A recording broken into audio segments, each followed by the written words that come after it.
Aina Kalamaki Ia Palikua na Koala Kapapa Moko Hina. And we're here with the amazing Kanes of Wainiha. And they are here on their beautiful Va'a Namahoe. And we're going to talk a little bit about this, but I really wanted to exemplify how this particular Va'a is the youngest Va'a right now in the Polynesian Voyaging Society fleet. And they represent, to me, the tip of the spear, because these guys are Malama Aina up Mocha, and they take it and they feed the crew. So those of you guys know, I already know Kaimi and Jesse. You guys want to tell us a little bit about the about your Va'a here?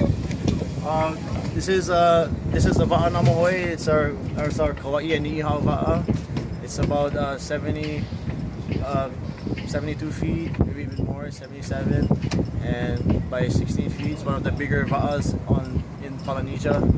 And I've been working for it for a while. We have our Ohana over here today working. We have one of our captains is our original crew member of the Hokulea, Uncle John Cruz, and our other captain is Uncle Kanika, Dennis Chan. And we're also part of the partnerships with KCC, Kauai Community College. Awesome. This is Jesse over here. Woo, Jesse, you guys know these are infamous duo over here. So what does Namahoe mean to you?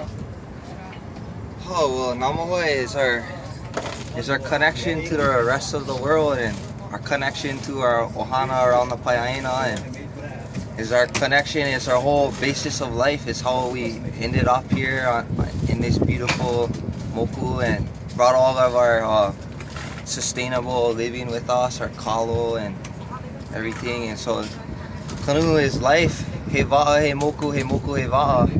So we're talking a lot, like a lot of the conversations that we've been having is about how with climate change happening, that there has to be a better way, a better pathway forward. And the Va'as really exemplify traditional sciences, traditional Kanaka sciences, and the way that they united the world with the sciences from all around the world. And you guys represent part of that fleet and are part of trying to bring on traditional Aipono onto the Va'a as well.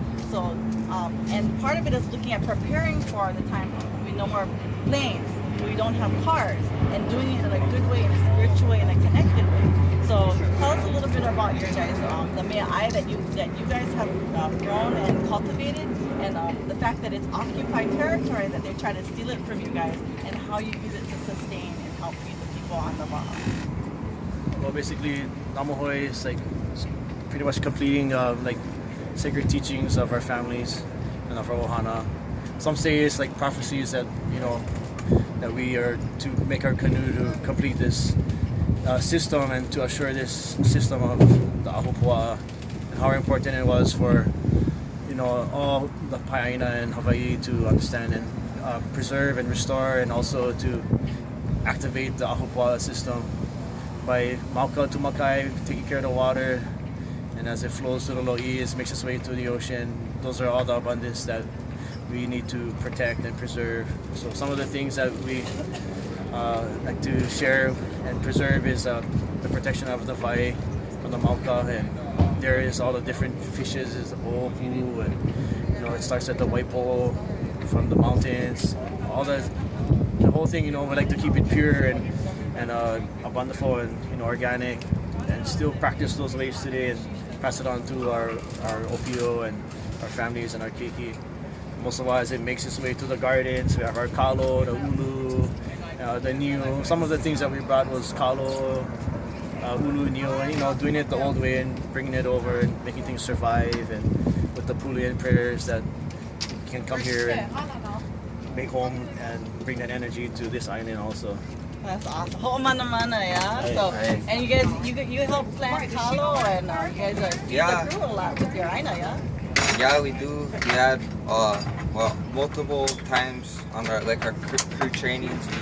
We huki taro from our taro patch, and already we cannot be dependent on like the stores and Costco's and Kirkland. We gotta perpetuate the mana'ai and the real food when we stay on the waka, and that's what it's all about. It's our our connection to everything, and gotta keep it real. One of the things too that we try to do is training the opio and all the families, and people new and old alike to keep on those traditions and customs, and most of all to preserve this knowledge of how to gather, when to collect things, and also when to plant, and also how to prepare food. So it's not easy. Yeah, it's not automatic. You gotta Practice practice. and, you gotta practice it. we like to use we like to manifest things, Yeah, manifest things, manifest it like that one. have it planted, and also at the same time marking certain like things that's going on with the planets and seasons by planting with the season, and seeing, and being your own little scientist and recognizing and seeing the difference, and most of all finding what works for each individual, because everyone has their own mana, and sometimes it might be a little different from each other, but main thing we are all restoring the aina together, and that way, and not only just the resource of the aina and the food and the fishes, but also restoring our people. So that's the real big restoration projects that we like to put out there and share with our ohana, is restoring our families and the pride in our people, and La'a Hill, and stand strong for what we know is right, and also for our lovely. Alright, aloha aina, you guys. So they're over here, Kauai representing. The first time being on island Namahoe. It's the first time we crossed Ka'i'i Waho Channel. First time in the concrete jungle. We're here for the arrival ceremony of Hokulea this Saturday on June 17th. It's gonna be beautiful, and yeah, everybody come down and see all the ohana wa'a, all the canoes from around, and just fulfilling all the prophecies. Hokulea coming back from his worldwide voyage, and Namahoe is from Kauai, the oldest island, is the last canoe to be birthed into Kanaloa. So it's time to rise up. Imua. Aloha aina. Aloha.